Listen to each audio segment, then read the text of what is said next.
There's rain in the air as we head into round 7 of the BiS Doppler IndyCar Championship. And with the 2025 season nearing its dramatic finale, every point counts more than ever. With 9 different winners across 11 races, this title fight has been wide open from the start. But now, the championship picture is sharpening. Shane Larson still leads the standings, but Goodridge is hot on his heels, while Sauervier's remarkable consistency means he has the most margin for error heading into the final stretch.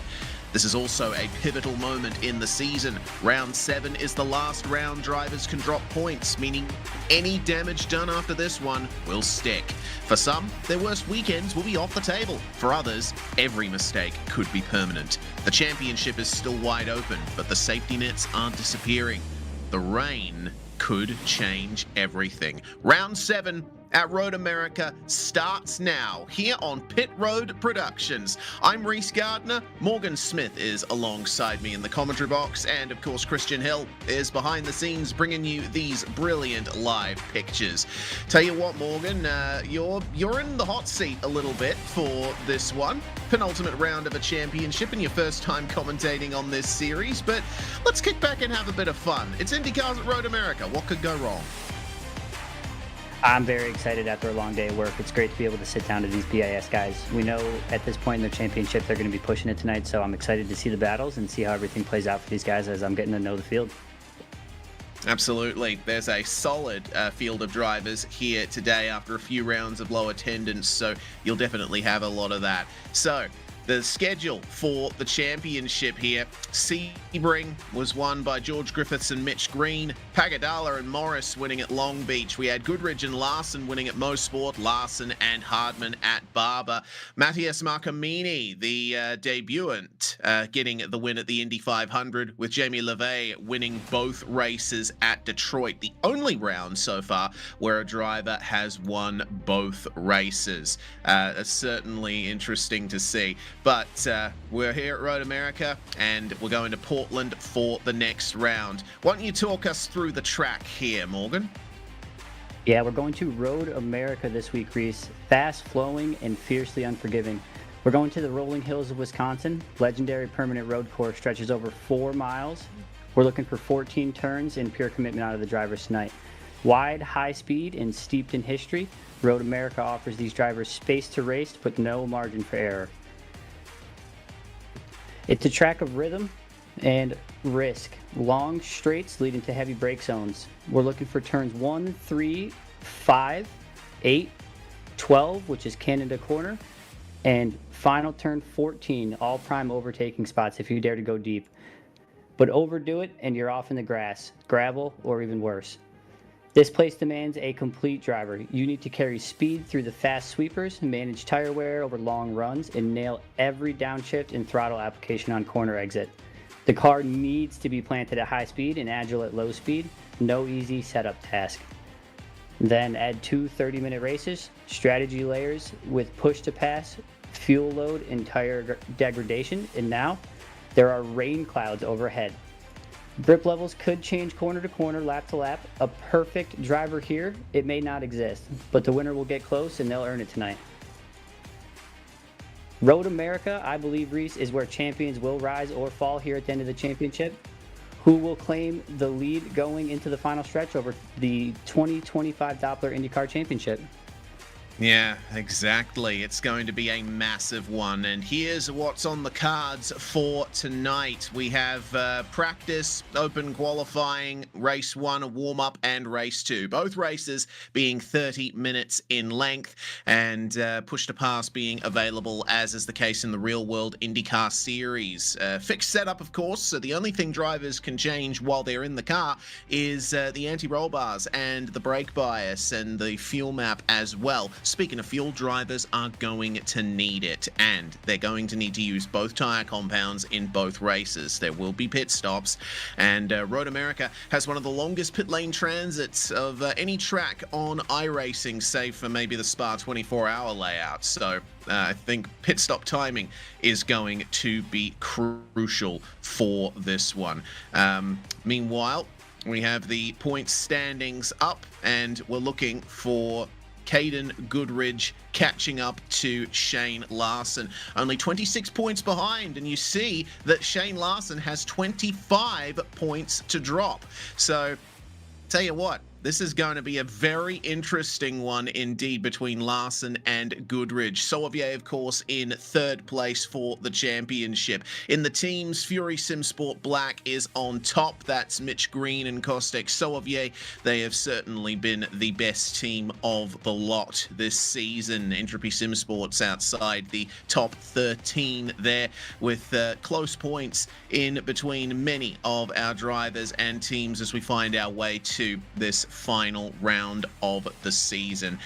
And well, we'll find our way, of course, to our sponsor as well. We want to have a big thanks to Doppler for lending their support to this season of the BiS Indycar Championship. Secure your secrets with Doppler. Developers, stop storing API keys and credentials in plain text. Doppler is the ultimate secrets manager, built to keep your environment variables safe, organized, and always in sync across every team and every environment. With Doppler, you can manage secrets effortlessly, sync across local, staging, and production, eliminate ENV file chaos, and integrate seamlessly with AWS, Vercel, GitHub, and more. Join thousands of teams securing their workflows with Doppler. Start for free at Doppler.com today. Doppler, the secret ops platform developers trust.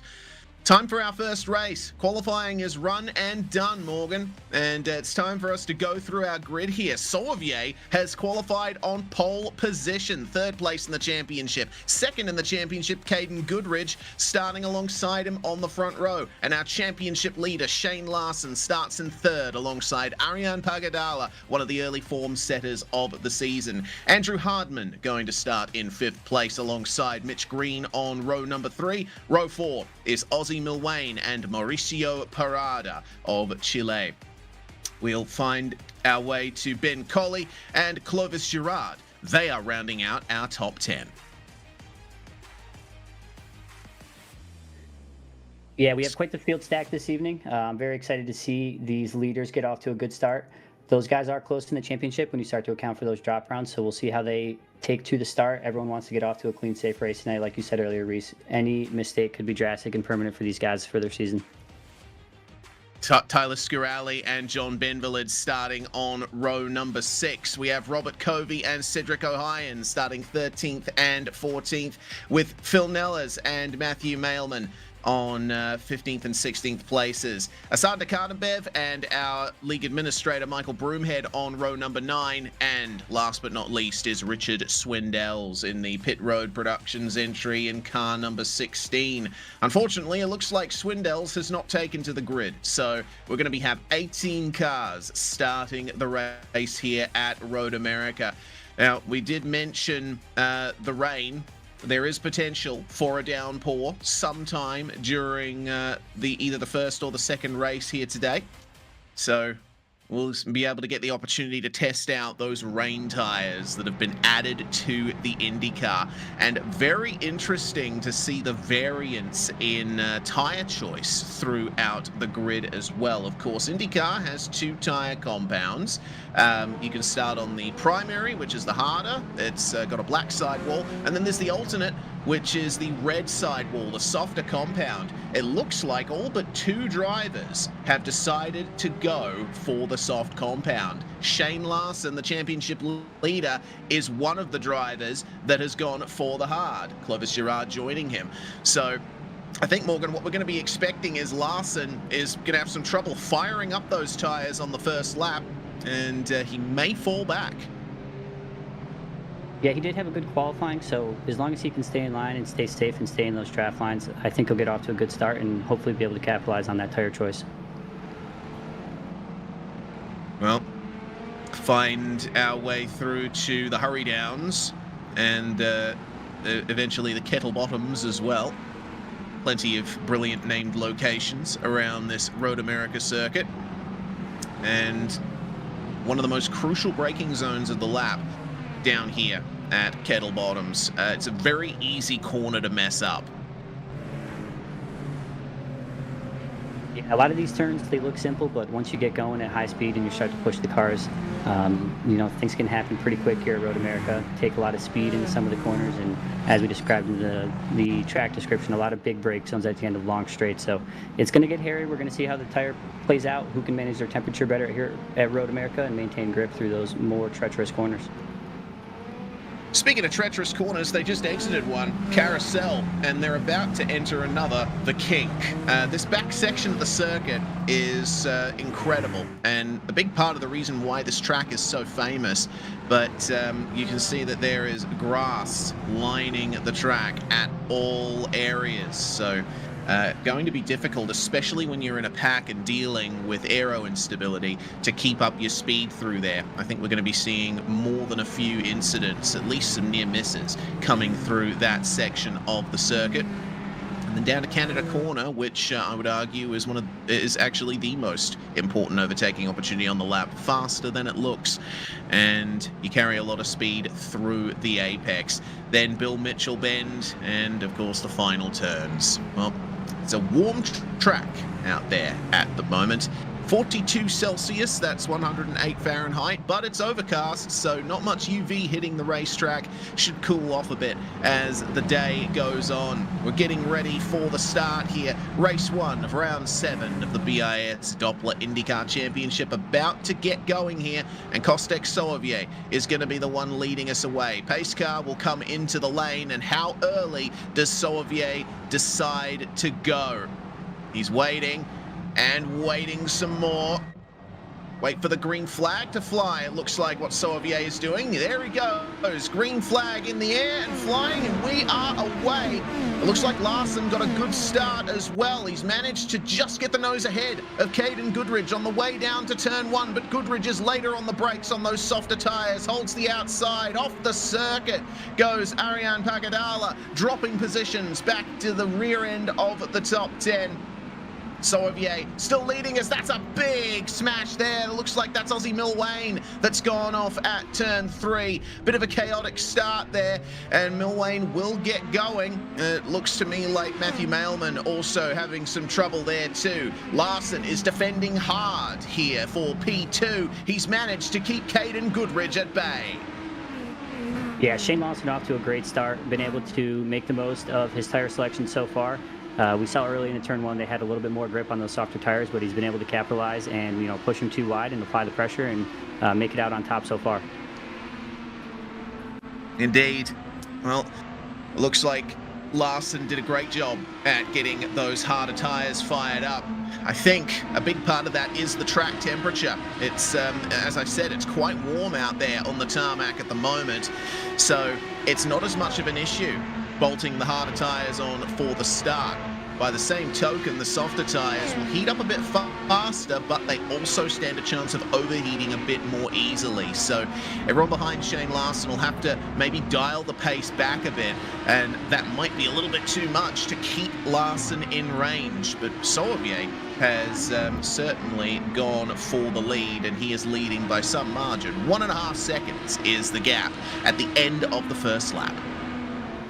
Yeah, right now the battle's for P2, 3, and 4. So the leader off to a good start. He continues to make time here and there as he goes through in and out of the corner. So we'll see if 2, 3, and 4 can start to work together to try to make up some of that ground.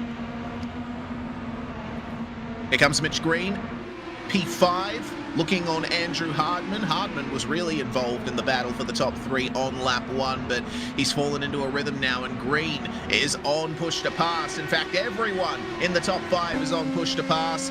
Loads of drivers using that extra power here, and Green will be doing his best here to outbrake Hardman at turn 5. Has he gone too deep? He has. Oh, that is way off for Mitch Green.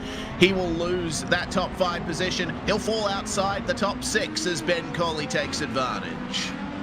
Yeah, Ariane Pagadala also able to get some positions back in here early as he got back on track, so that's good to see him climbing through the ranks as well. Yeah, good job from Pagadala.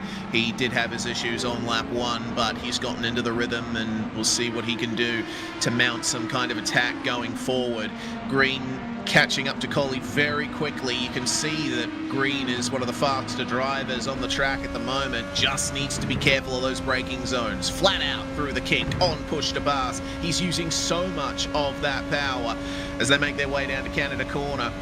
And at some point in the race, we will see how much push to pass the drivers have left. They're using it quite early here, and there's potential for them to run out towards the end.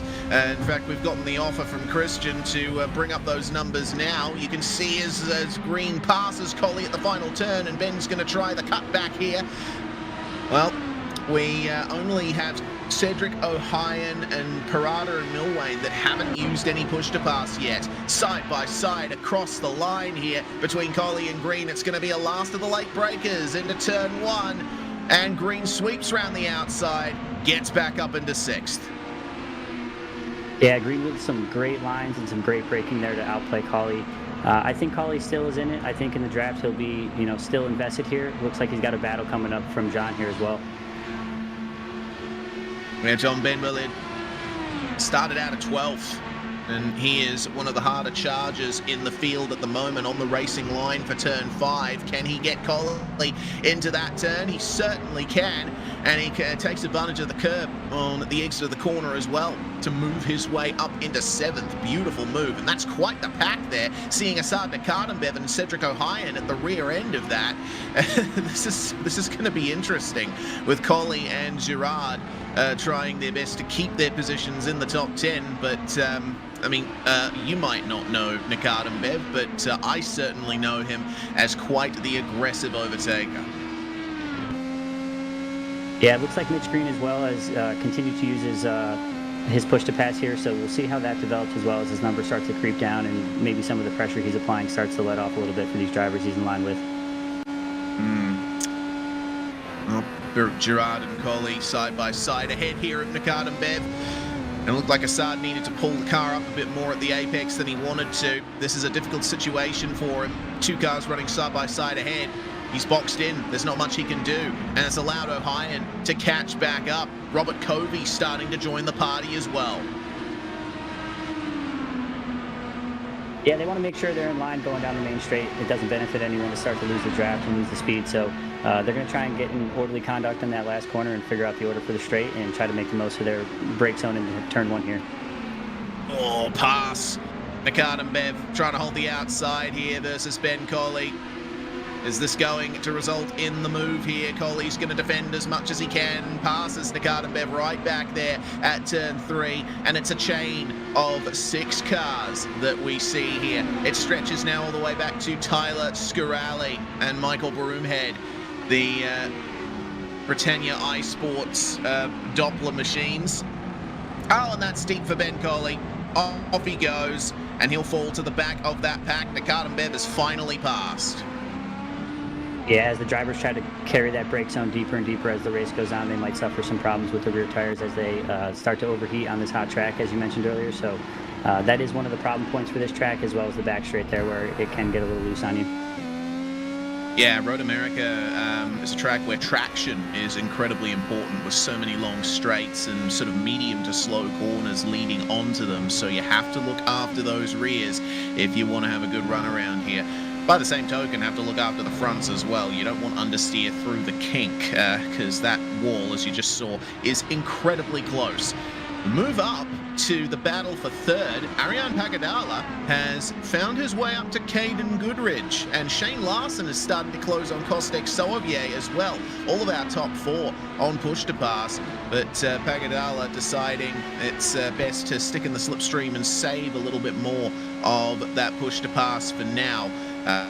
It's going to be playing the long game a little bit here. Still got 22 minutes left in the race, and well, it's going to be either 17 laps or 30 minutes, whichever comes first. If there's a full course caution or the pace ends up being low, then we might go time certain, but that is a very slim possibility. So Pagadala, I think, doing the right thing at the moment, just hanging back and planning his moves. Yeah, last lap he ran a tenth faster than Goodrich. I don't think he's pushing too hard if he does have the pace. So hopefully he'll stay safe throughout the remainder of the race, try to capitalize on some points here, and maybe make some moves later on as he starts to get more comfortable and make some more decisions with his battery as the race develops. He ran a little bit deep in the fifth turn as well, so he's lost a bit of time. Oh, and it looks like Robert Covey is falling down the order too. He's gone off at that looks like turn 6. So unfortunate for our bearded friend Mr. Covey. He has fallen back down to 14th place, and well, aside from that, the race is starting to settle into its rhythm. Now, worth pointing out, for those not in the know, the iRacing IndyCar does not have the hybrid system that the real-life cars have. The push-to-pass here on the sim is still the extra power, about 60 horsepower, I think, extra power that is available to the drivers, and you get it for 20 seconds at a time. Nakadenbev starting to make more moves here. He's actually fallen down the order a bit, and he's going to fall down further, going wide through Bill Mitchell Bend. Something going very wrong there for young Assad. Yeah, I love these drivers get to see live reactions of these guys, you know, both having good results and also like he just had a small mistake. So hopefully he can settle back in and try to catch back up to the pack there. In all of this, Michael Broomhead has also found his way through to 10th. So there's been a lot of changes in this running order for the last few positions in that top 10. Broomhead has switched on those soft tyres, and he's starting to round up Cedric O'Hyan, who once again was one of the drivers at the back of that pack. There's been a lot of jostling around here in the opening segment of race 1, but we know that mistakes can come very easily in these brutal IndyCars, stiff, turbo-engined machines, these ones. Lots of power available on the exits, but you got to be careful to manage it. Yeah, a lot of the guys on my team are absolutely huge fans of these cars. They're a blast to drive. Personally, they're a little much for me. The turbo throws me a little bit for a loop, so these BiS guys mean business out here. They know how to handle these cars, and they're making the most of them right now. There certainly are. Broomhead sweeping through the carousel. It's a bit of a wide line that he's taken there. He's late apexing it. That's one of many lines you can take through carousel. Some drivers like to stick to the inside all the way through. Some like to make it a double apex, sort of going wider in the middle. Broomhead electing to sort of start wide and end narrow. They all end up roughly the same, but it's all just a matter of preference and what you need to do to look after your tyres at that stage. Well, fastest lap currently belongs to Kostek Soavier, but Shane Larson was the quickest car of everyone on that previous lap just then. Took 0.2 of a second out of Soavier here at the very front. Soavier, of course, driving from Poland. So this being a North American server that they're running on, could be some latency issues for him when Larson gets alongside. They'll have to give each other room on the way into turn 5 as Larson tries on the racing line in the braking zone. He's going to hold the outside on the exit. Sauvier is looking. There's Larson drawing up alongside into turn 6, but the inside line will win in the 6th turn thanks to the crest, and Larson will have to stick back for a few more corners. Yeah, I think Larson's got some good pace right now, maybe just trying to pressure him to see if he'll make a mistake. They're both driving pretty safe and making good decisions right now, but as the race develops, they're going to have to try and sort this order out. Good thing for the good. Whoa, okay. Out of nowhere, our first bit of rain. Oh, this is big. This is big. You know what? I have been looking at the weather radar the whole time. There is a thick band of rain that has just started passing over the circuit. This could force early pit stops for everybody.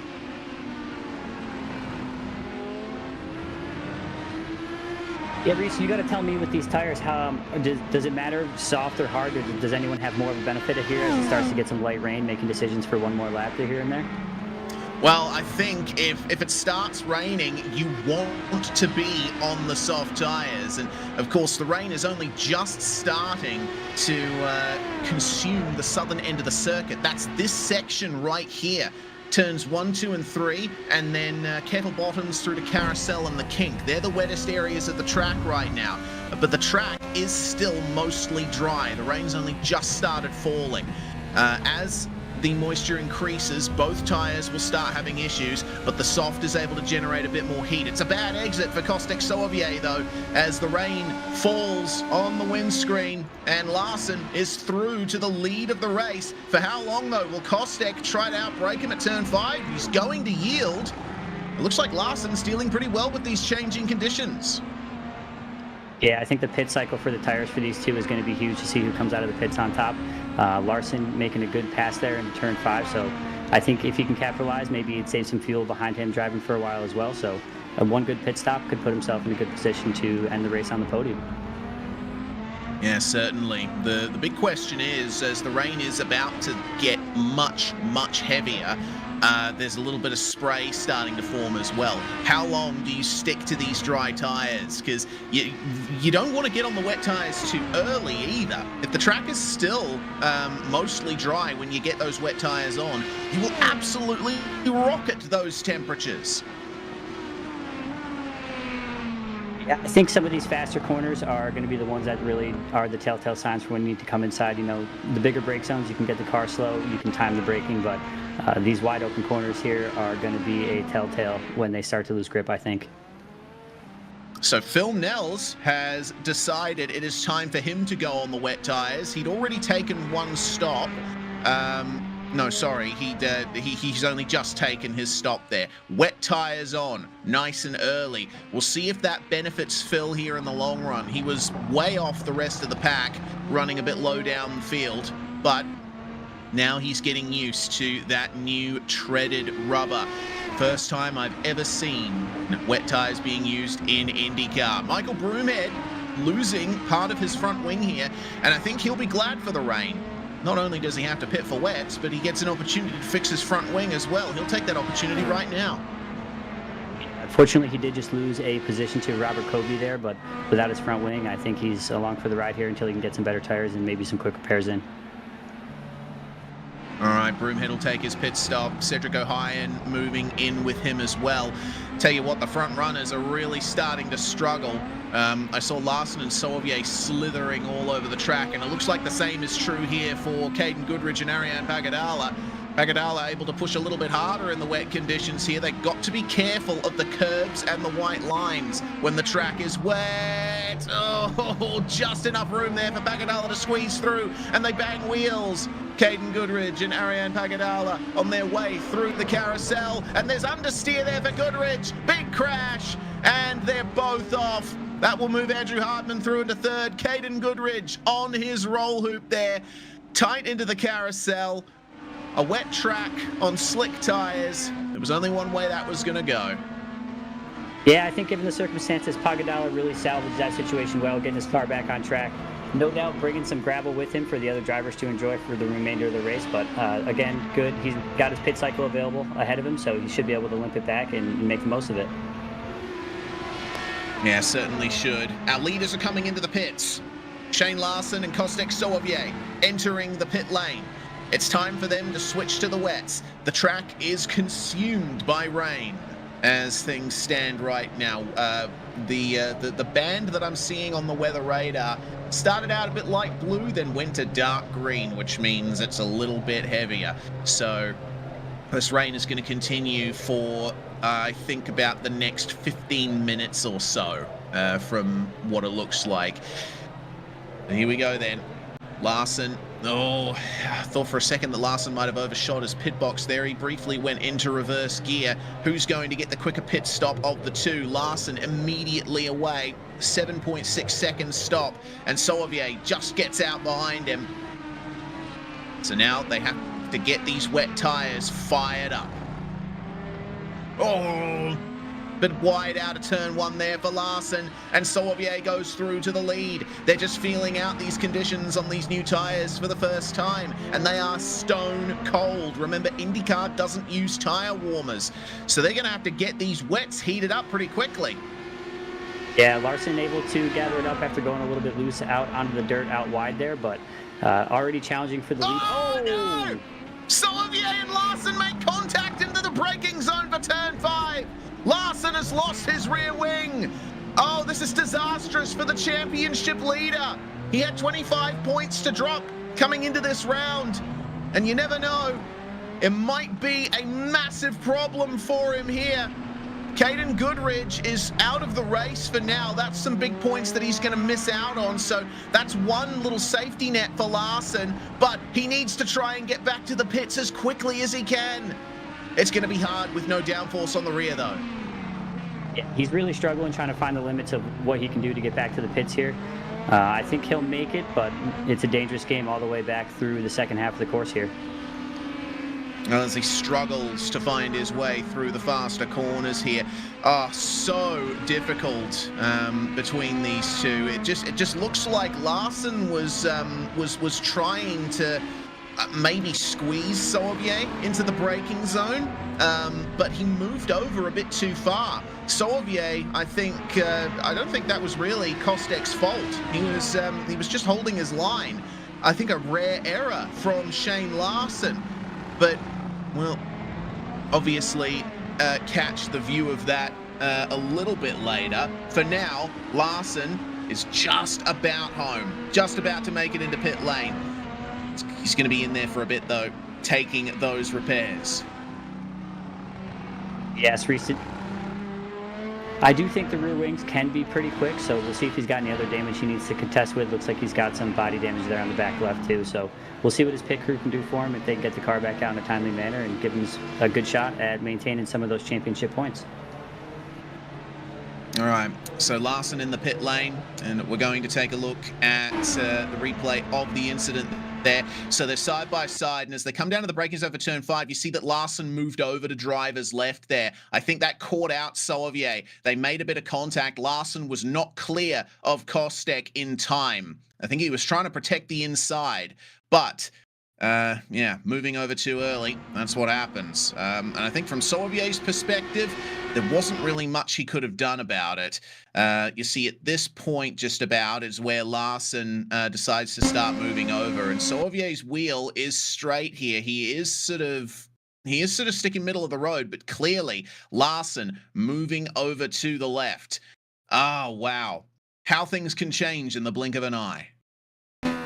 Yeah, you never know what they were looking at. Maybe he was trying to move over there for better braking with the wet track right now. Who knows where he thinks his best line is, but as you can see in the replay, not clear of the leader yet and was unable to make the pass happen. Yep, not clear indeed.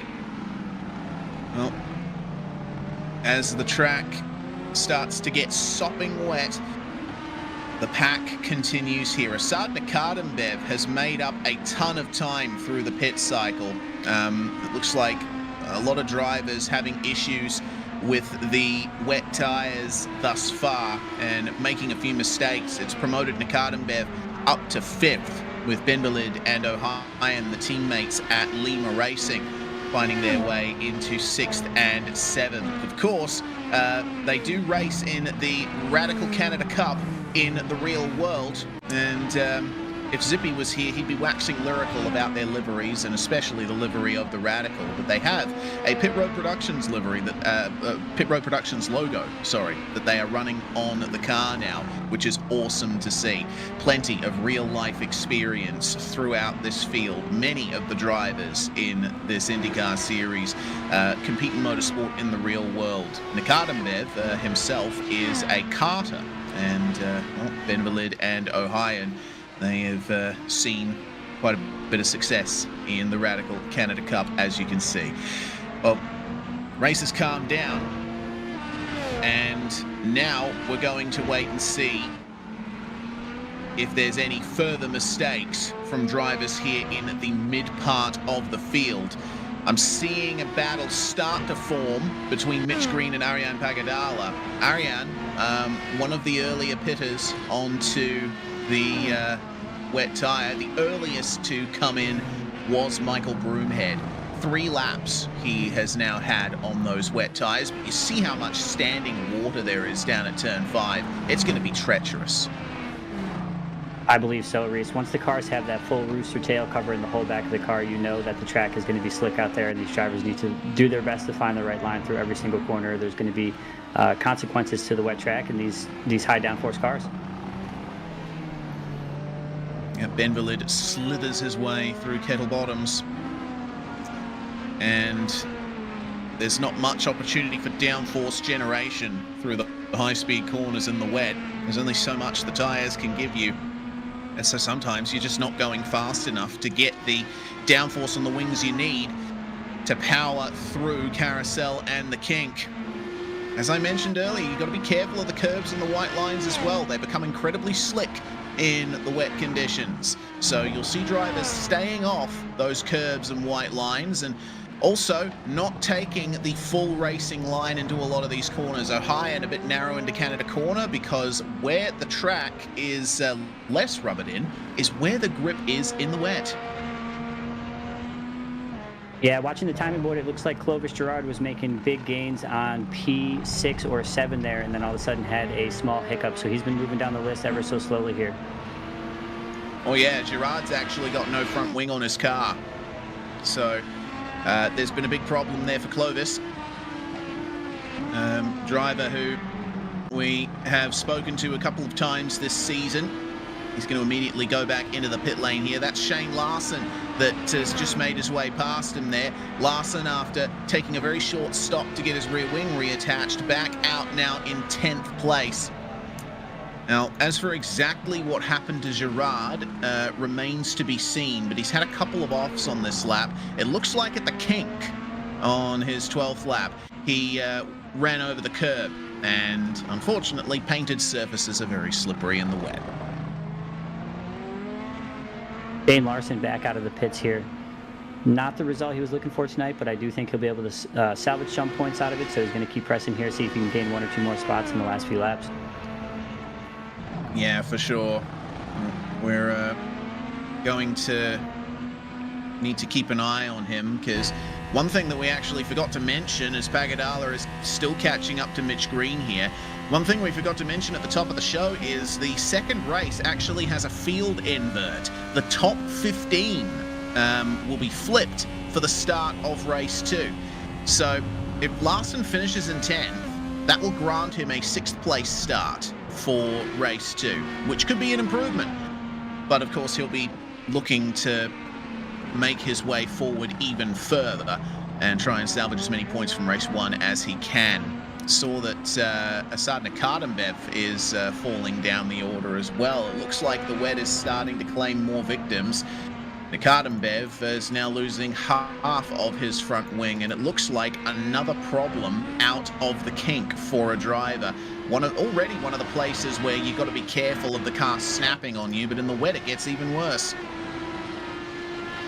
Yeah, as the race goes on and you drive longer in the rain, for me, myself, I sometimes tend to settle in and become complacent. So it's important these guys are on top of their game every single brake zone and every single corner entry and exit with this wet track to make the most of it and to make sure they don't have any small incidents.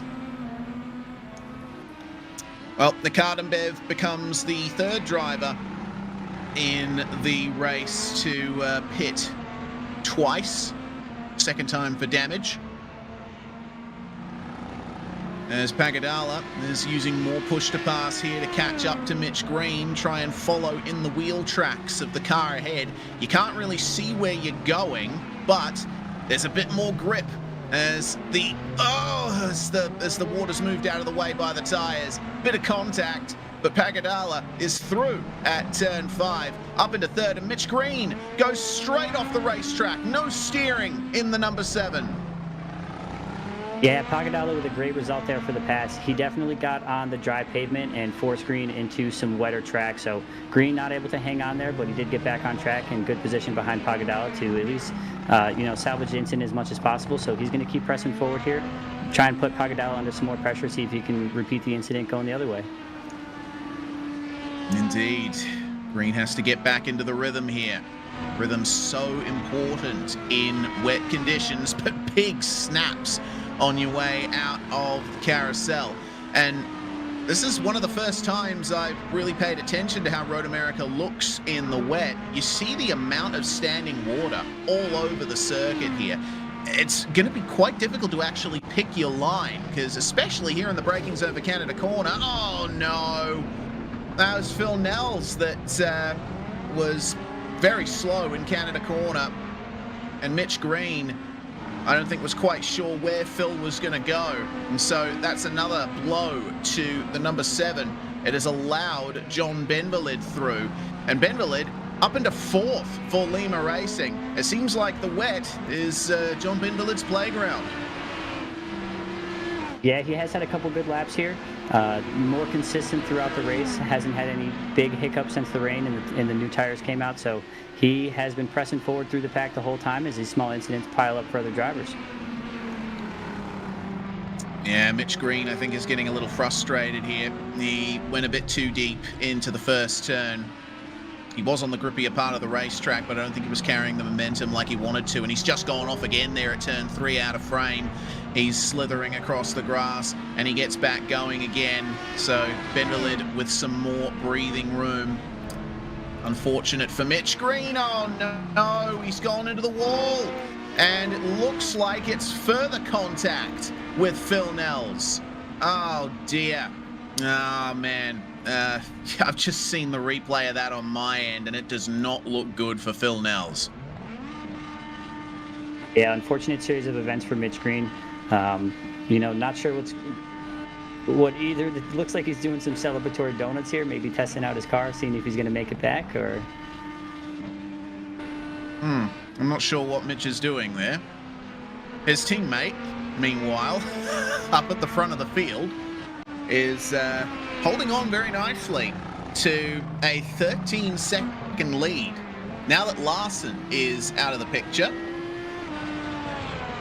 and Andrew Hardman and Ariane Pagadala are your podium.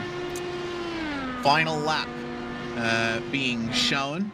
The white flag has flown, and this race has absolutely flown by.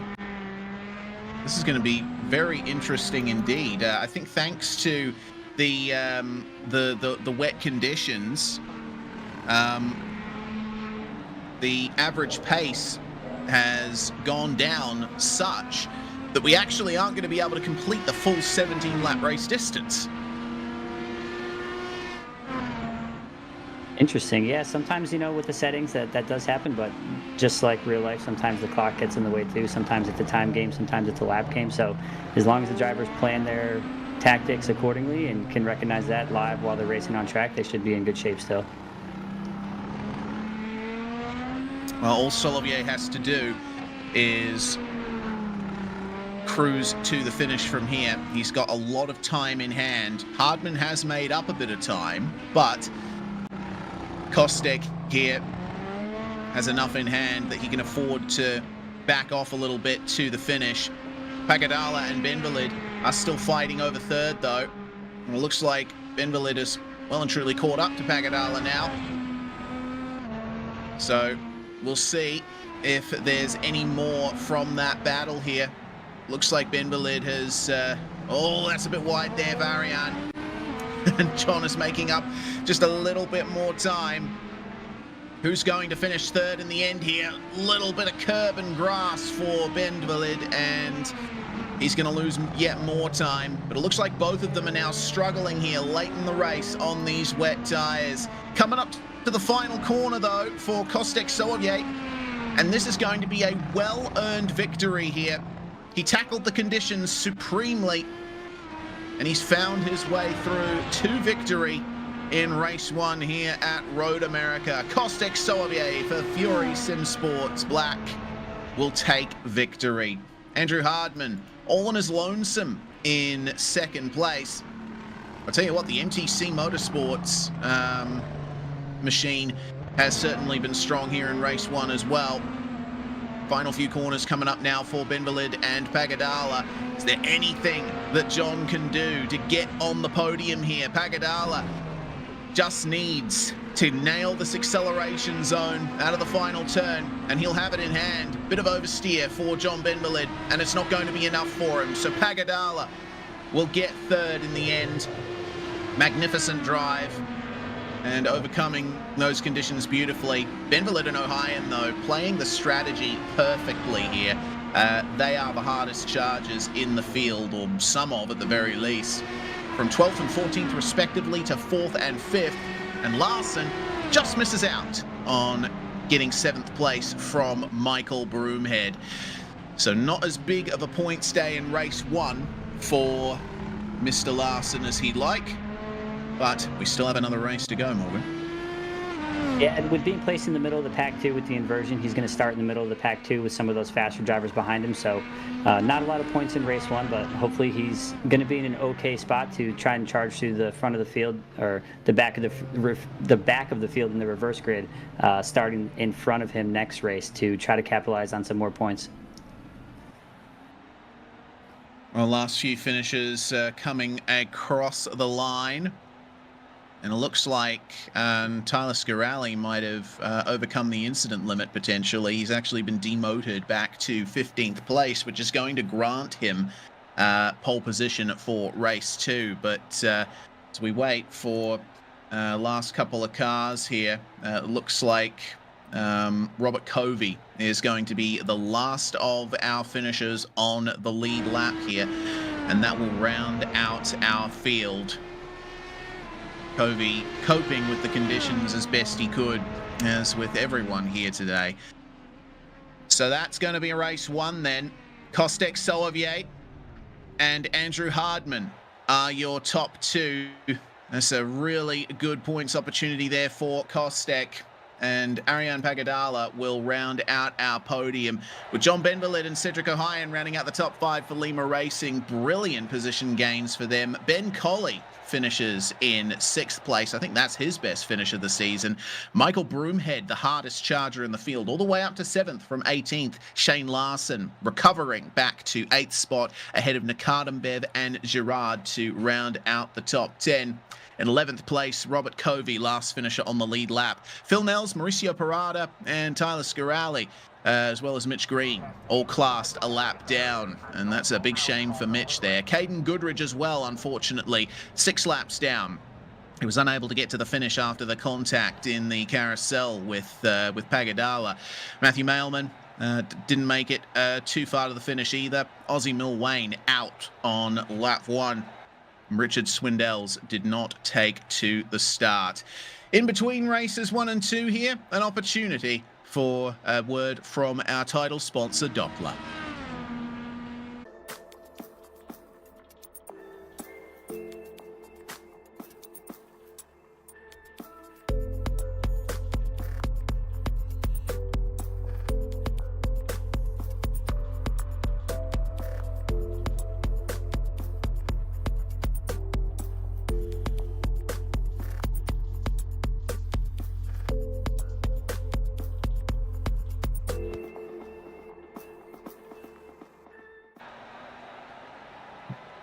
Big thanks to Doppler for their support of this incredible championship, this incredibly competitive series in these final few rounds of the season. Well, now, Morgan, we turn our attention to the invert for race 2. This is going to be a huge flip for these drivers, and it's going to be unclear for the moment whether or not the track is still going to be wet when we come into race 2. The band of rain has passed. I think at the very least we're going to be getting a drying track for the second race. Do you start on wets or do you start on dries? Well, I am new to IndyCar, but based on what I've learned on race 1, I do think there are going to be some guys on soft slicks hoping to, take some risk out in the first couple laps and try to capitalize on a pit cycle from those other drivers. Yeah. A lot of things that can go right, a lot of things that can go wrong in the sequence of a drying track. A couple of minutes left in the warm-up, and we also have to reflect on the way that first race potentially affected the championship standings. I mean, the win for Soloviev, 3rd in the championship and a little bit off. I think the win is going to be so important for him there. And Larson crucially losing a lot of points in that fight. Meanwhile, Caden Goodridge, who was running second in the standings, retiring from this first race. Unfortunately, he can't just drop a single race, I believe. It has to be rounds. I'm a little unclear on that, but regardless, it certainly tightened things up in the championship fight. So learning that's going to definitely impact Kyle Larson as well. Can't drop a whole event, can't drop a singular race, have to drop the whole event. So we'll see what kind of decision he makes out there about what kind of place he thinks is going to be able to best capitalize on his points, gain or loss. It's hard keeping track of that stuff as you're a driver. I know myself, when I load up, I get a little bit of tunnel vision, and I don't always think about those background details like the spreadsheet with the points on it. So yeah. Certainly, I don't usually keep it in the forefront of my mind, but I'm sure we'll have to be checking it constantly in the final round in 2 weeks' time at Portland International Raceway. So, getting some testing done of how these tyres are working now that the rain is gone, how quickly the track dries out, going to be a big factor here in the second race. But in just a few seconds' time, we'll be finding our way through to that second race, and it's going to be another projected 17 laps here. The average pace should be a little quicker with the track drying all the way through the race, but still a bit unclear whether or not we'll be able to get the full 17 laps in. The fastest lap in that warm-up session being Shane Larson there, and he was involved in some battles on the way through as well. Obviously giving up a few seconds worth of time there, but now the checkered flag flies and race 2 is upon us, as is the 15 position invert. Goodness me, Mitch Green, after unfortunately falling down the order in race 1, he is going to start in pole for race 2. Tyler Scarelli alongside him, with Mauricio Parada and Phil Nels on the second row. Robert Covey is going to start in 5th alongside Clovis Girard. Assad Nakadambev could stand a chance to make up quite a few positions here on the first lap, as will Shane Larson. They are your 4th row. And Michael Broomhead and Ben Colley will round out your top 10. Cedric O'Hyan in 11th place with John Benvalid alongside him. The Lima Racing teammates looking once again for some big gains here. Ariane Pagadala and Andrew Hardman on row 7, with Kostek Soavier, our race 1 winner, starting in 15th alongside Caden Goodridge, one of his championship rivals. Mailman and Milwane will take the rear of the field. And actually, it looks like Milwane is not taken to the grid yet, and he only has a few seconds left. Swindell's unfortunately not going to be starting the race here. And as we take a look at the track here, it seems the track is still classed as lightly wet by the iRacing sim. It looks like there's only one car on, 2 cars on wets. Oh, this is big. This could either be the best or the worst decision possible for Shane Larson. He's starting on the wet tires. Yeah, I think once you load up to the grid, Reese, it's hard to take the risk of loading out to change those tires quickly, because if all those cars grid up, it could skip ahead on you and you might miss the start since you've already been on grid. So he may have just gotten stuck in rocking a hard place there, making a tough decision, and decided to stay on grid to see if he could make the most of it. Right, Mitch Green already weaving up the front of the field to try and suss out the grip levels. If it's only a lightly wet track, then dry tires should work, but the issue is the crossover point between dry and wet. That's the big issue here.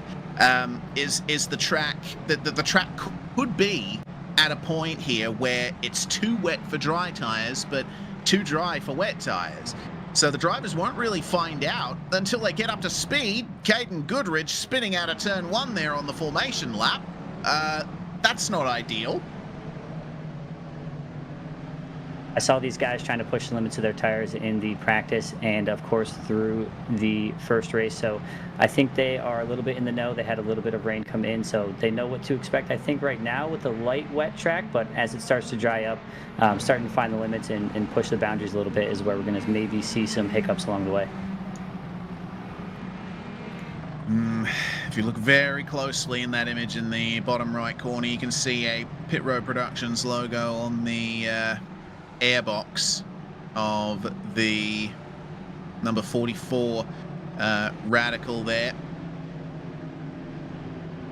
with John Benvalid and Cedric O'Hyan running that supremely gorgeous livery in the real-life Radical Canada Cup.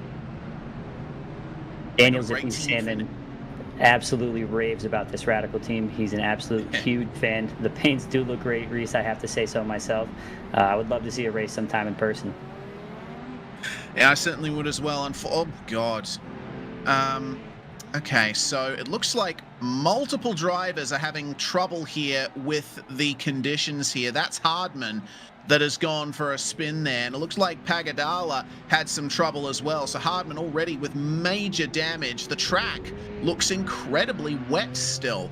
So I get the feeling everyone who started on the dries, and to be clear, that's everyone except Shane Larson, Ben Colley and Matthew Mileman, I think they've missed a trick here. I think the track's still too wet for dry tires. Yeah, it's hard to judge with the cars going so slow. I think Oh, Green! Green's spun now. There's chaos here on the formation lap.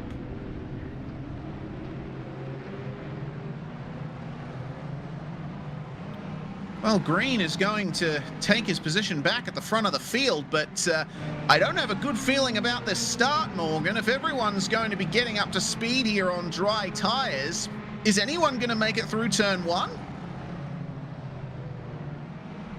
Yeah, I think once we get up to speed and start to see if there's rooster tails behind the car with the wet track, we'll get a good gauge.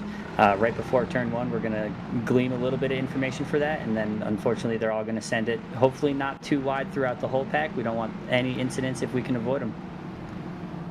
This is going to be tough, massively tough. Well, we see that Clovis Girard has started on the primary tyres. I think that's the worst tyre you could possibly start on in these conditions. Oh, good Lord. Buckle up, get a snack and a drink if you have time, because we're in for a show here. The field going to form up potentially.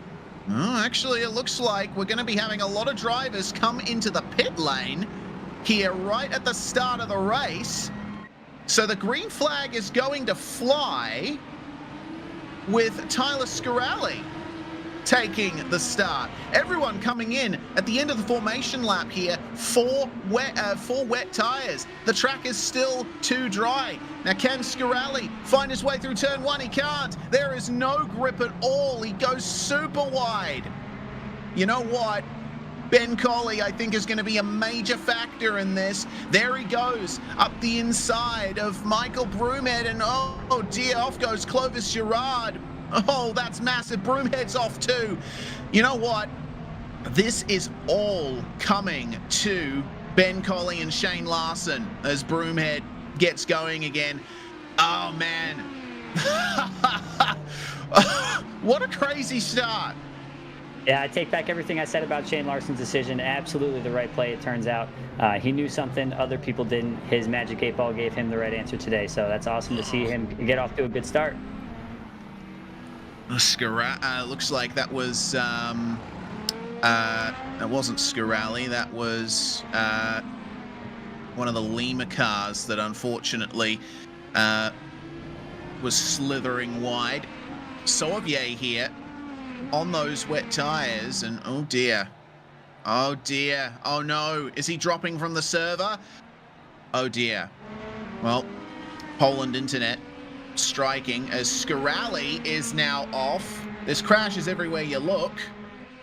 Scaralli with major damage down at Kettle Bottoms. Benvalid struggling there on the wet tires as his teammate will find his way through on him.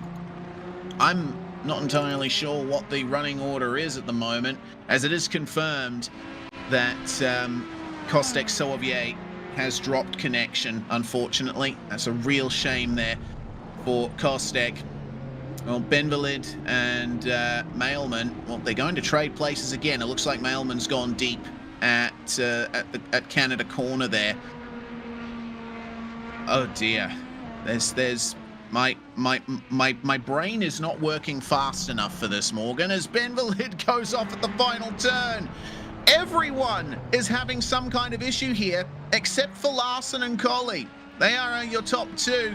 Pagadala switching to the wet tyres, and he's not too far behind Larson. So we're going to start to get a semblance of how this race will pan out. Yeah, Pagadala able to capitalize on that lap 1 pit. He's one of the only drivers that really seems to be still in the running after that situation, so good on him to get back out in a good spot for himself. Benwillard's been able to hold it pretty well for having slick tires on, some of the better results throughout the field. He is definitely made some positions up with the incidents. So only drivers that are still out there on dry tires include Benvalid here in P4, with also Tyler Scarali on the soft tires. Oh no, Benvalid, unfortunately, finding that the track is too wet for those dry tires. So Gerard will change to the wets. Same for Broomhead, Phil Nellers, and Tyler Scarali.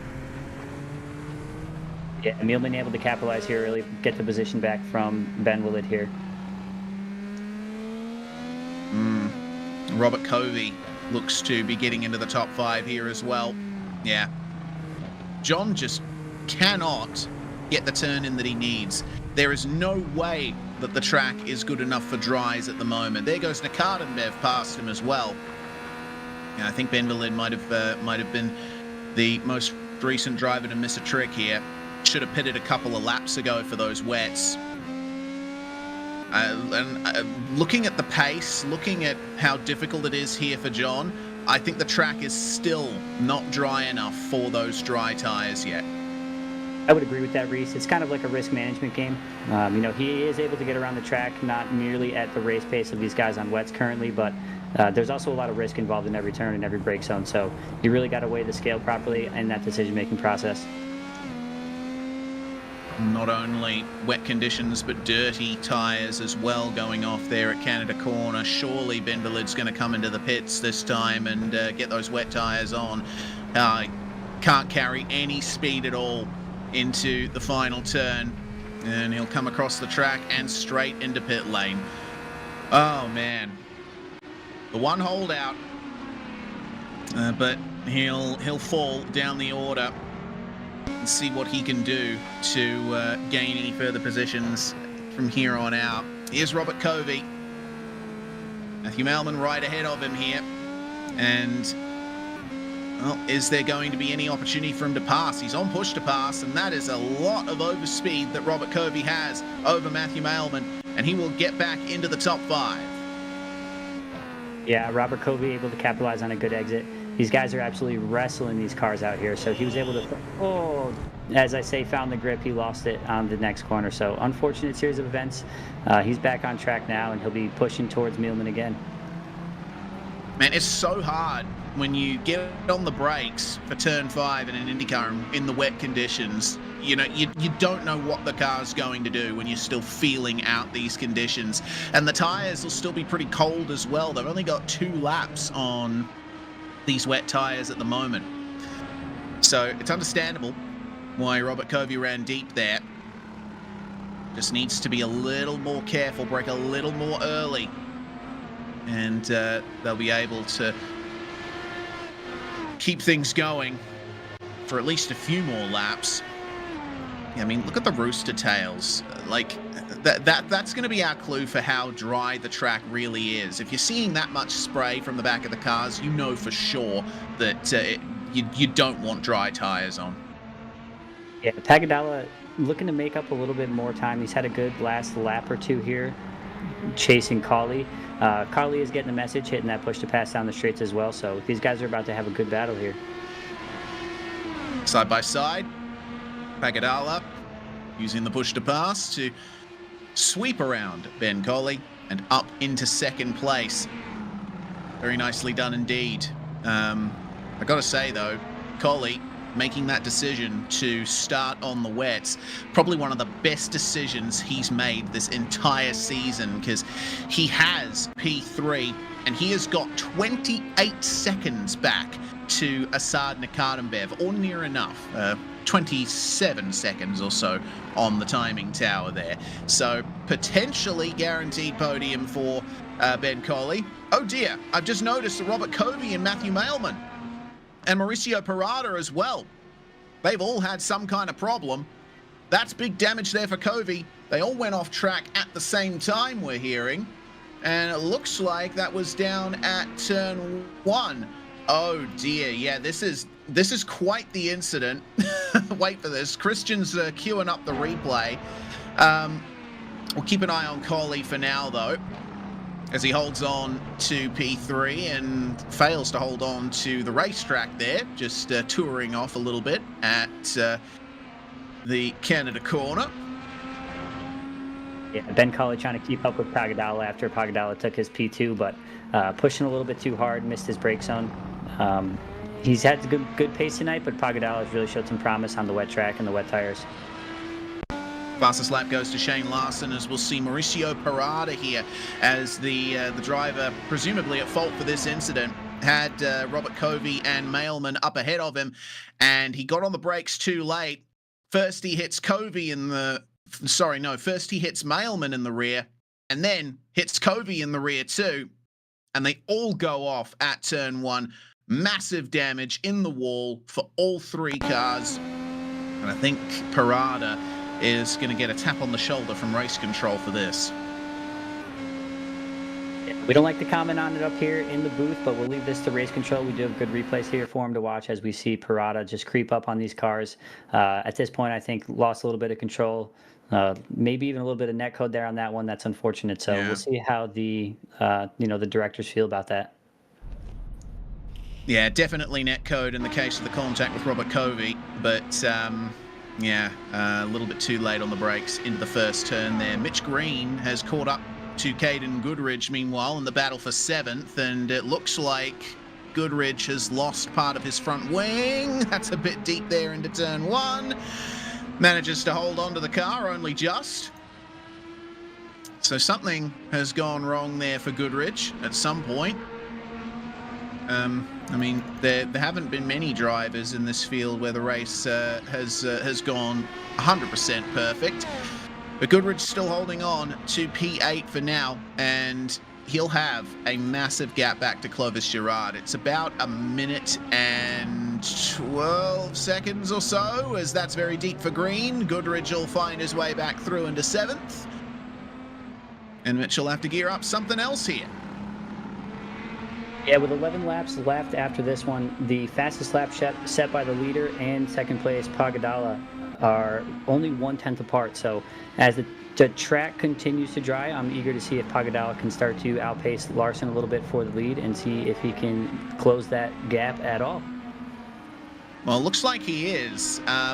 Pagadala just setting the fastest lap of the race, 2:02.59. That's about 1.3 seconds faster than Shane Larson's previous lap. So a lot of time being made up there, up the front of the field. We'll keep our eye on Green and Goodridge for the moment. Green finding his way back past. And, oh dear, that's the rear lock up there for Green. And that'll allow Goodridge back through into 7th. The race where no one wants to finish 7th, apparently.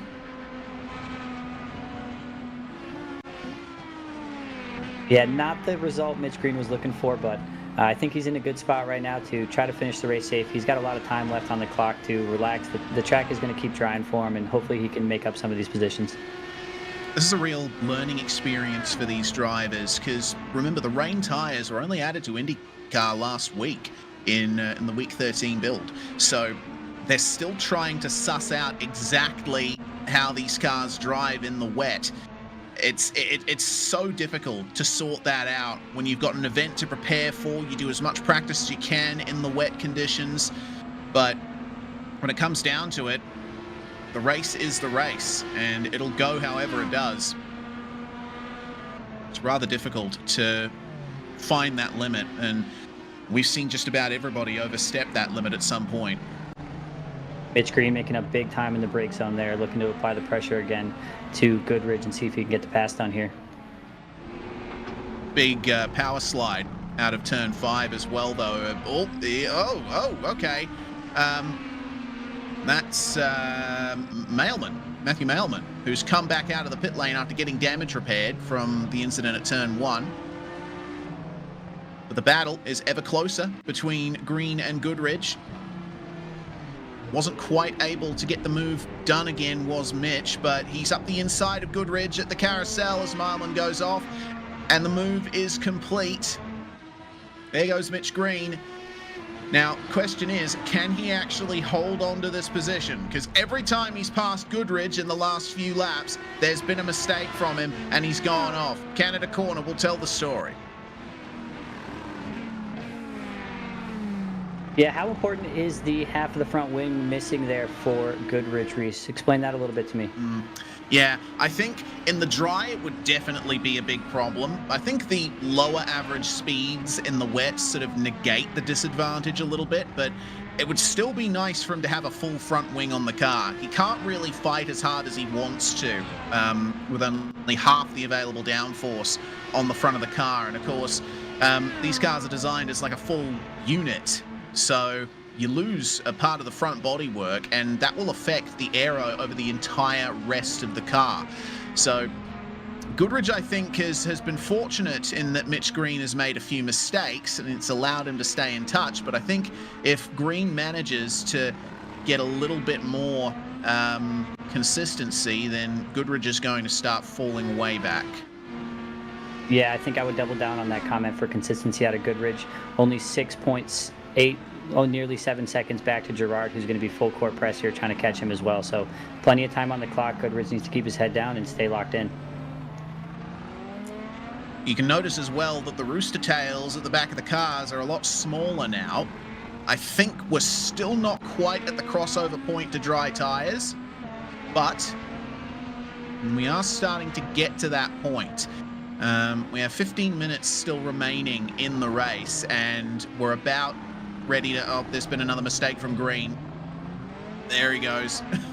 Oh, dear. And I couldn't see if there was a car in front of him that had an issue of some kind, but Green, for sure, locked up the rears coming into the corner. Actually, no, he didn't lock up the rears. It was just a bit of a snap that he got down into kettle bottoms. This has been the story of Mitch Green's second race. Every time he gets ahead, a little bit of a slide, tries to arrest it. Fortunately, he was able to get back going by the time Goodridge came through. Yeah, Goodridge really pressing the car, trying to stay ahead of Green.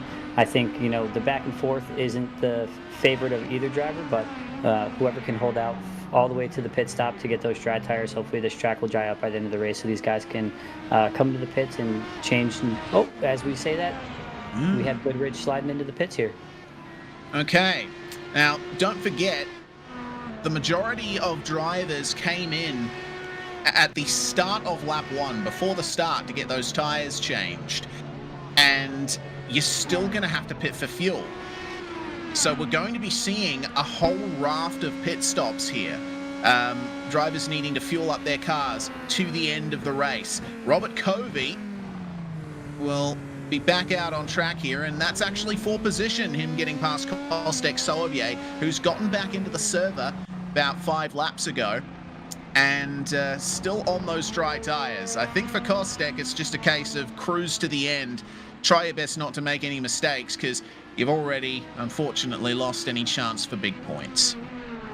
Yeah, that big brake zone has consistently showed that the inside is where the grip's at. So those 2 wide battles haven't been fruitful for anyone tonight, and hopefully we don't see too many more incidents there. I'm seeing a potential dry line start to form here, particularly down at the front end of the circuit. Robert Covey still out there on the wet tires, and he's just tiptoeing it through these faster sections of the circuit. But you can see the tarmac is starting to get a little bit lighter in places, especially in the braking zones. So the water is being moved off the racing line, but the curbs are still wet. And Covey gets into the wall, and that's his race over. Yeah, it looks like that tire's getting dirty on him as well, picking up some gravel that some other drivers had left in the track for him as well. Definitely didn't help his cause as he made his way out onto that curb going wide.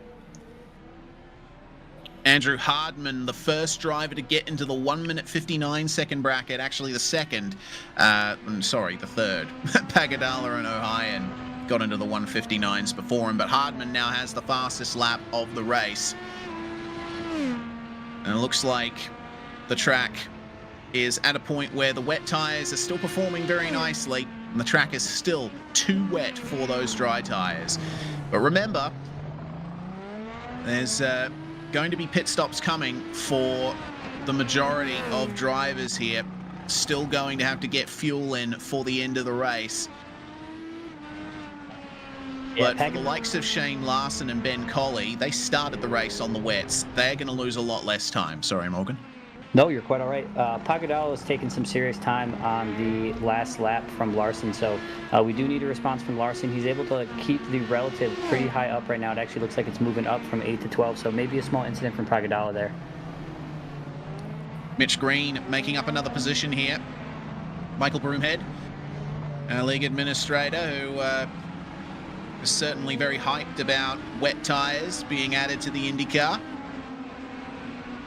Holding on nicely to 9th spot, and we haven't really been focusing on him all that much here in this race, but I think that Broomhead has been dealing with these conditions quite nicely. Haven't really seen any mistakes from him here in race 2, aside from, of course, starting on the wrong tyre, as did the vast majority of the field. But he's holding on nicely to P9 for now. I will say he's looking absolutely stunning in the Doppler Britannia iSports sim paint there. I love the blue, I love the white, everything's working for him there.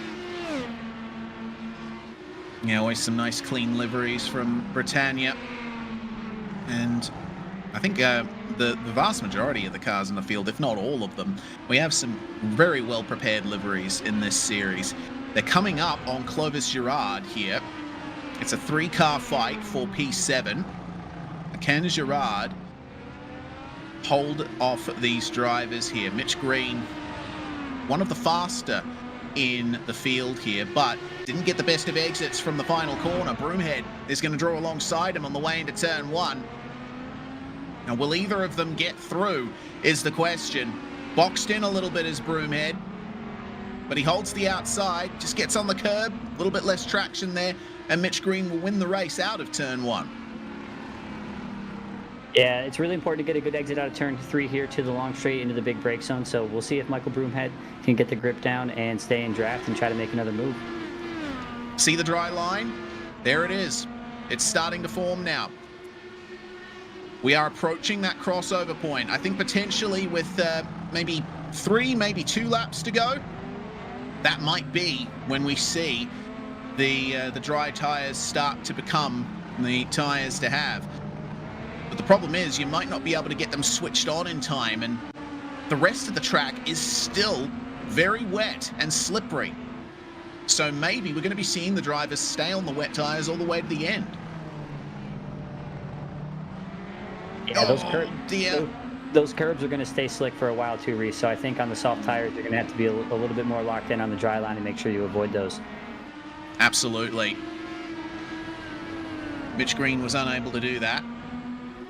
And also, it seems that left hand at the bottom of the hill is one of his weak points here in the wet. Just touching the curb and white line out of the kink, but keeping it stable. Enough downforce acting on the car to keep it stable there as Broomhead gets the move done on Girard here at Canada Corner. Does he run wide? Yes, he does. And that's a big snap there from our league administrator. Green going to try around the outside. A Bill Mitchell bend. This could be disastrous. He backs out of it just in time. Broomhead stays ahead. And John Benvalid is seeing all of this happen ahead of him and thinking, hey, it's time for me to take advantage. Broomhead and Girard into the pits, and that's going to be for the fuel stop. Yeah, it looks like the guys are going to have to cycle for fuel soon. Mitch Green's going to stick it out as long as he can. We'll see on the pit cycle when he takes his fuel where these guys come out in order. All right, so Clovis Girard and Michael Broomhead will make their way to their pit stops. And question is, are they going to stay on the wets or do they roll the dice and switch to the dries? We'll see in just a few moments. Broomhead is going for the alternates. He's on the dry tires, and it looks like Girard is doing the same thing. Is the track grippy enough for these tires? We're about to find out. It's going to be a treacherous lap one trying to get these guys up to temperature, so hopefully they play it safe and made a good decision here. Yeah, you're going to basically be driving on a track that is about I'd say a third of the width that it usually is with that dry line. It's obviously showing up quite a bit here on the back straight down to turn 5. But you're going to be searching for that grip all over the place. Oh, and there's the answer. Broomhead going very deep. I think they might have done that a bit too early. If I was them, I would have played it safe and stayed on the wets. But we see that Shane Larson and Ariane Pagadala have just come into the lane. They've switched to the alternate tyres as well. And Collie, Nakadambev, Ohayon and Hardman are all in as well. Collie has switched to the dry tyres. Is there anyone who's going to stay on the wets to the end of the race? Shane Larson's really been able to answer the call of Pagadala tonight, so hopefully with the pit cycling going on, we'll see a couple different decisions made by those two drivers to try to change up that battle a little bit and see if we can get them closer together. Larson out here in the Hyperion Racing number 31. Oh, that's a bit too deep there. I mean, it's so difficult to figure out the conditions here. I'm glad that we're up here in the virtual comms box and not having to deal with these ever-changing grip levels on the track. Because, man, everyone is having trouble switching these dry tires on. There's still plenty of spray, still plenty of moisture on the track. And really, the dry line is only good, like, right in the middle of the straights. You see that it practically vanishes when you get to the corner.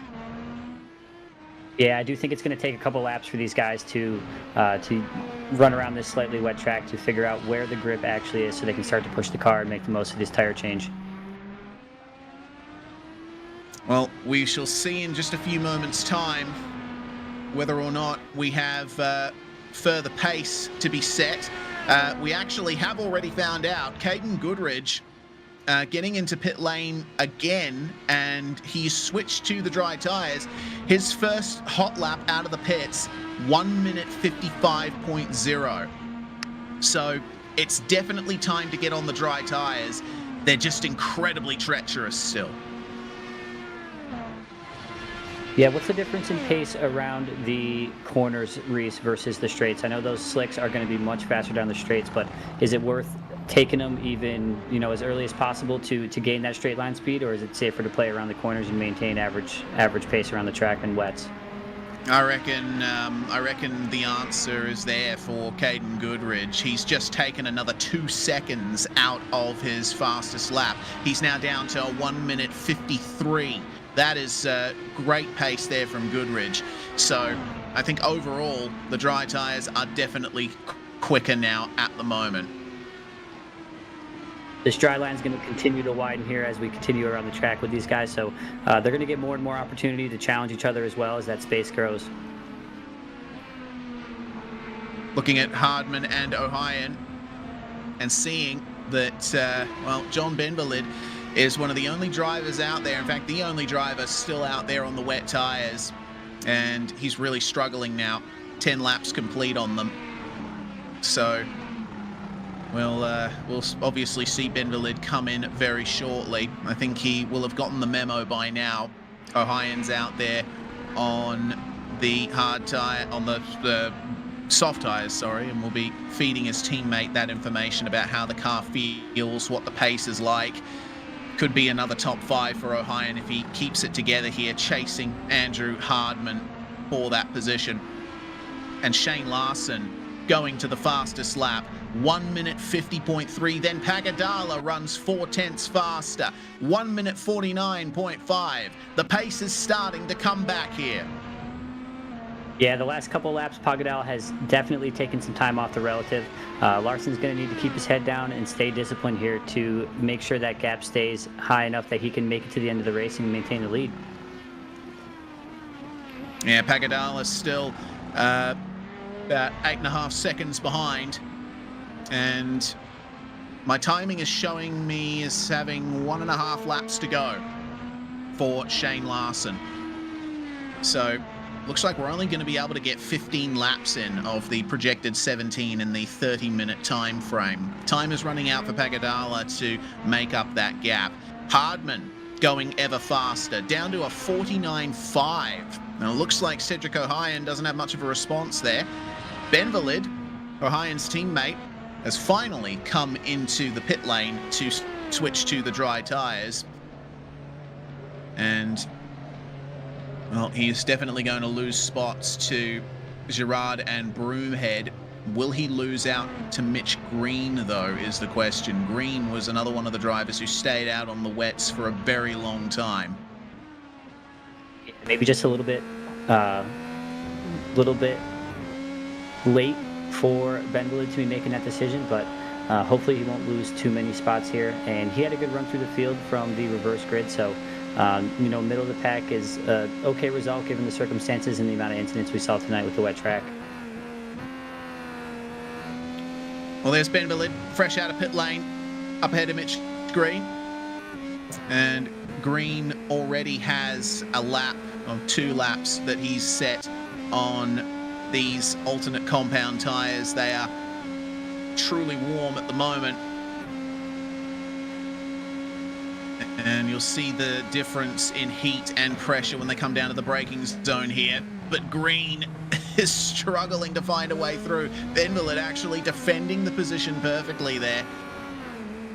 But we'll see if the pace ends up working in Mitch Green's favour down here in the middle part of the lap. You got to wonder how hard Benvalid's pushing right now on those colder tires to maintain this pace. You know, the track still does have varying levels of grip as you go left to right in these brake zones, so it is hard to get Mitch Carr's Green past Benvalid when he's holding down brake zones so well currently. Cedric O'Hyan now goes to the fastest lap. That is quite insane pace there as he's continuing to chase down Hardman.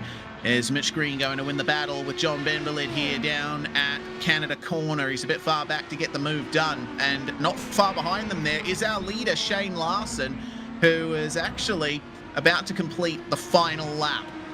So these guys are going to get another lap here to battle with each other, but that bright blue car in the background is about to come through and take victory. What a great turnaround for Shane Larson. He made the right decision starting on the wets, and he's going to come away with victory and maximum points from race 2 here in round 7 of the BiS Doppler IndyCar Championship at Road America. And he grabs a 46.59 on the final lap as well for good measure, just stamping his authority on the field. Pagadala finishing in second. As we have 3 battles still to conclude here. Hardman and O'Hyan on their way down to Canada Corner. Hardman just making up the... not able to get away from O'Hyan. Behind them, Michael Broomhead and Clovis Girard. Broomhead recently making the move for 7th. Looks like Hardman and O'Hyan will finish in that order, but Broomhead losing 7th place there, running wide out of the carousel. And it looks like he won't be able to make any more gains there unless Girard makes a mistake. O'Hyan grabbing a 146.2 on the last lap, and same for Hardman. Hardman now gains the fastest lap of the race. And there's John Benvalid with no Mitch Green in sight. Looks like Green had another problem. Yeah, Ben Willard finishing strong here. We'll have to check in on what happened to Green, but eager to see how these championship points play out as these guys file in and take their final spots. Yeah, for sure. Looks like Green, I think, just dropping back over the course of the whole lap there. He didn't make a mistake. He didn't have a crash or a spin or anything like that. I think he was just cruising to the finish, potentially. Didn't have enough fuel to get to the end. Underfueled the car in the stop. He's going to be our final finisher on the lead lap. And man, what a night it was. What an event in the BiS Doppler IndyCar Championship. Shane Larson, Ariane Pagadala, and Ben Colley are your podium, and Ben will be super happy with that podium. Made the right decision starting on the wets. Nikardembev finishes in 4th. Great finish for him, with Hardman rounding out the top 5 and getting the fastest lap for his troubles as well. Cedric O'Hayan finishes just behind him in P6. Girard beating Broomhead to the line on the final lap, with John Benvalid and Mitch Green separated by about 13 seconds to round out your top 10. Those were your last finishers on the lead lap. Caden Goodridge, he had to take a couple of pit stops, had some damage as well. Finishes a lap down. Same for Kostek Soavier. Quite impressive considering that Soavier dropped from the server, that he only finishes a lap down. He's stuck to the wet tyres, stuck to the dry tyres all the way through. Phil Nels finishes 2 laps down, Scarali 3 laps down, and big retirements for Robert Covey, Matthew Malman, Mauricio Parada, and Ozzy Milwane and Richard Swindells did not take to the start. Oh boy. What a night it was for Shane Larson. From starting in 3rd for race 1, finishing in 8th. When the track started getting wet in race 1, Shane, that was when things really started falling apart a little bit. That contact with Kostek on the way into turn 5, what was your perspective on that? In all honesty, I don't really know what happened. I haven't had a chance to look at it quite yet. I know that straight isn't necessarily straight. It's kind of got a little bend to it, so it may have just been a coming together in the middle somewhere. We're both thinking we're going straight kind of thing. So right now, I don't really have anything to say. I mean, other than it's unfortunate it happened. I tried to recover as best I could. I think I got back up to 9th, so I can't be too unhappy with that. But yeah, I was feeling pretty good in the rain. Yeah, and race 2 was where you really turned things around there. You were one of only 2 drivers, including Ben Colley, to start on the wet tyres. We were in doubt up here in the comms box about that, but it turns out it was 100% the right decision. Yeah, during my practice in the build up to this, I was looking at the weather conditions and just practicing the transition from wet to dry. And yeah, the track just looked way too wet. It was a no-brainer for me. And I'm glad I made that decision. I got into the grid and saw everyone was on dries. I'm like, oh wow, this is going to be an insane turn 1 here in a second. But it was a good call. So. Yeah, indeed. Managing to hold on for victory. And, well, you were in the championship lead coming into this round. And it seems you, with the misfortune for Caden Goodridge and Kostek Soavier, you may just have held on to the championship lead coming into the final round at Portland in 2 weeks' time. That's going to be an interesting one for sure. Yeah, it sure will be. I haven't driven Portland at all. It's a brand new track to the service. Got to get my laps in for sure. But yeah, it's going to be a great championship. It's been a great season all throughout. It's been up and down craziness, but yeah, looking forward to the finale, guys. Anyone you want to thank before we let you go, Shane? As always, got to thank my team. Got to thank Hyperion Racing. They're great guys. Everyone who's watching, all my family who's watching, and you guys for doing this great broadcast. I love watching it after. You're going to have one heck of a show to watch, Shane. Enjoy your victory, and we'll see you in a couple of weeks at Portland. See you then, guys. Shane Larson and the number 31 will continue in that championship lead. Next up is Ariane Pagadala. Podium in both races here tonight. Morgan Smith's caught up with him. Great race for you, Pagadala. You showed some pace in and out of the race. How do you feel about managing those track conditions? Yeah, I mean, it's never a good feeling falling one position short from the win, but gave it my all, like pushed it all the way to the end. And congrats to Shane on the win. Yeah, with the reverse grid in the second race, you really seem to capitalize, make your way through the grid, and play it safe. I thought at one point you may have been giving Larson a run for his money and taking some time off the clock, but every time you gained some time, he had an answer for you. Yeah, it was like really back and forth with him, and just the track conditions just kept changing on us. So it was hard to judge that as well, especially with the new tire model and like the wet weather add-on. Like all these are new updates, so we had to adapt to them pretty quickly. But it was a fun race. It was a fun race. Yeah, it was an absolute pleasure to watch you guys. Good result on the P2 tonight. How do you feel about locking in those points moving into the last race in 2 weeks at Portland? Yeah, I mean, definitely good points for Portland. Just, yeah, a good haul of points. I think it's the most out of everyone, but I don't think it's good enough for the championship, which is always the aim. But yeah, we move on. All right, thanks so much. Is there anyone you want to say thank you to before we let you go? Yeah, always my parents, but yeah, thank you. All right, back Ariane to you, Reese. Pagadala. Yes, enjoying a double podium here at Road America. Fantastic drive from the number 19. And finally, we're going to catch up with car 705, Ben Colley. I tell you what, Ben, it's similar to what we were talking to Shane Larson about. That start of race 2. Was there ever any doubt that the wet tires were the right ones to start on?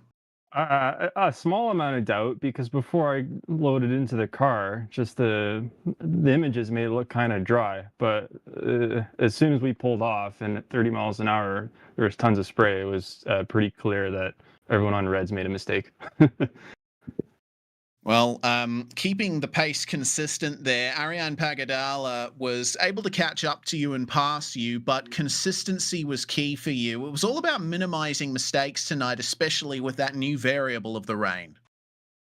Indeed, I managed to mostly keep it pretty clean. Kind of ironically, one of my cleaner races this year. I sure made a ton of mistakes second race. I had nothing to catch up to Arian or Shane, and I had 30 seconds behind me to the next car, so I was just chilling, running laps. Though I still managed to go off track 6 or 7 times, but it didn't matter. Yeah, ultimately a podium for you and a top 6 in race 1 as well. Very consistent points day for you, and that sets you up nicely for Portland in a couple of weeks. Yeah, sure does. Didn't expect it. As I told you at Indy, I'm no good at road courses, so I didn't expect to talk to you guys again. But good points haul for the team today. Absolutely. MTC Motorsports coming away with some solid points today. Is there anyone that you want to thank from your team before we let you go, Ben? Well, thanks, Andrew, as always. And I think this week we got to thank Mike for making it rain. Absolutely. The rain was made, and so were positions. Ben Colley there in the 705. We'll see you in a couple of weeks. Cheers, guys. Oh, that's going to end things off here, Morgan. My goodness, what an incredible night of racing we've just seen. And I have to say, from a broadcaster, from a spectator's perspective, thank God iRacing has added wet tires to the IndyCar, because, man, it really threw things for a loop here.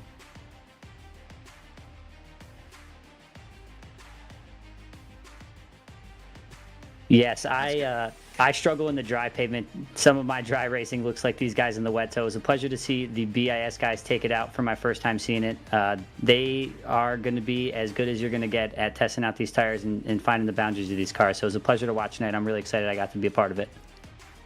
Yeah, great to have you. Of course, the championship is still not over. We have one more round to run in 2 weeks' time. We're going to Portland International Raceway for the championship finale. Can Shane Larson hold off the likes of Caden Goodridge and Kostek Sauvier there, or will a surprise be thrown up at the short and fast Portland International Raceway? You'll find out here on Pit Road Productions. Big thanks once again to Doppler for the title sponsorship of the BiS Doppler IndyCar Championship Series. I'm Reese Gardner, Morgan Smith alongside me in the comms box, and Christian Hill behind the scenes. See you at Portland in 2 weeks.